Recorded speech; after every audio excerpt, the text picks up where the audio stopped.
And now sports with Chris Duerr from the Little Jess Chrysler Dodge Jeep and Ram Sports Desk. Quincy Notre Dame and Camp Point Central are last two hopes for volleyball state championships this fall. Both facing brutish sectional title game tests tonight. We'll start you off in Riverton, where Quincy Notre Dame and Sacred Heart Griffin on paper read like a wild game. Early on, though, all Lady Raiders in this one as Danielle White's team went off in the first set. It's Eva Breckenkamp right here. Deliver us from Eva, indeed. Then Nora Wiley going to let fly and lay one right here down the line. Quincy Notre Dame in really good stead to start this game. They're not done. Really good blocking at the net, courtesy here of Miss Boyer, who goes up to get down at this point. Then it's Tristan Pieper doing the job defensively as well. Quincy Notre Dame wins set number one, 25-16, off to a great start in set number two. Madeline Boyer, madcap action from her at that point. And then more from Miss Wiley right here as well to the back line. And how about a little Eva Breckenkamp? But as Quincy Notre Dame built a lead in this one, SHG would come back and rally and actually take this second set 25-20. So we go to a decisive third and final set in this one, and it was just nip and tuck throughout this one. Nora Wiley trying to set things down with a huge spike right there. And then Annie Eaton, your setter, going up to get the block. Are you kidding me? Annie, are you okay? Are you okay? Are you okay, Annie? Great stuff from her right there. And then to finish things off at a 25-20 final, it's Eva Breckenkamp for the win.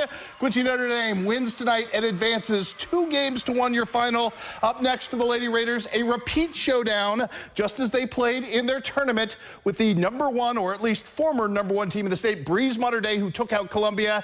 That is set for Pana coming up on Monday night at 6 o'clock. But for now, it was all about the Lady Raiders' fortitude tonight. I think we just have to trust in our abilities. We are a very confident team, and we know that we're able to win these tough games, so we just had to dig really deep. We remembered we've played tougher teams in regular season, and SHG brought out a fight tonight, so we just had to really dig deep and find our heart. Quincy Notre Dame with the big win. Could Camp Point Central join them in the Elite Eight tonight, taking on a great Hardham squad on its home floor? That was a tall order for this patriotic fan base. Down 5-1 early, Lauren Miller brings her team back up and brings up a little sawdust here with a huge hit. How about a little backdoor kill action from the back row as well from Kaylee Bockhold? But the deficit at this point is 15-7. The Panthers trying to dig out. Lauren Miller trying to spur a late rally in this first set, but her team, despite her heroics, loses that first set 25-17. Good start for the second set, however, for the Lady Panthers in this one. And again, it's Kaylee Bockhold playing a role, this time with her defense with a nifty block at the net, contesting everything. Then it's Carly Peters' time. She kind of disappears into the crowd here, but she too is going to let fly for the nasty kill on this one. And all of a sudden, Central had some momentum, and it would be compounded in this one, not just by this, but by some more Miller time. Miss Lauren Miller with the redirect here at the net as well, but a big serving binge coming up from Agnes Genenbacher, the Powder Puff football legend.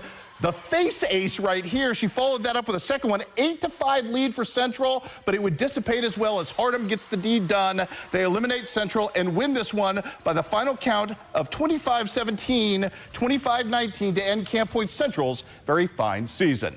Well, the college signing avalanche is set to give way with next Wednesday's NLI Day, but Bowling Green pitcher Sydney Charlton got an early jump on the festivities, as today she signed to complete the next 2 years of her career collegiately in the Circle at Kaskaskia. I really liked how their program has been the last few years, and I really love how Coach Barnes coaches. I think it's great. Oh, I'm super thankful for sure. I've worked super hard to get here, and I've definitely had support from my parents and coaches, so I'm just super happy to have the opportunity. I say that in a positive way, because I think that she's probably going to be touching, she'll be over 65 miles an hour at some point, and I want to be a part of that, and she can maintain her control, learn a couple other pitches, and just learn the college game. I mean, it's a little bit different. You can't overpower a 1 through 9 lineup at that level. We're Division I JUCO, so we play against quality competition, and we have quality four-year schools that are recruiting from us. So a lot of eyes on us. Yeah, I'm going to do X-ray and ultrasound. Why that? I just really think it's interesting. I know it's going to be a bigger step, obviously, because it's college and the girls will be older. So I'm just ready for the next challenge. Our congratulations to Miss Sydney. By the way, big night for the pride of Quincy Notre Dame, Abby Schreck, who had 9 points tonight, 3 threes in Mizzou's win over Southern, including a pair of buzzer beaters. We'll show you those right here tomorrow. I, my friends, am all out of time.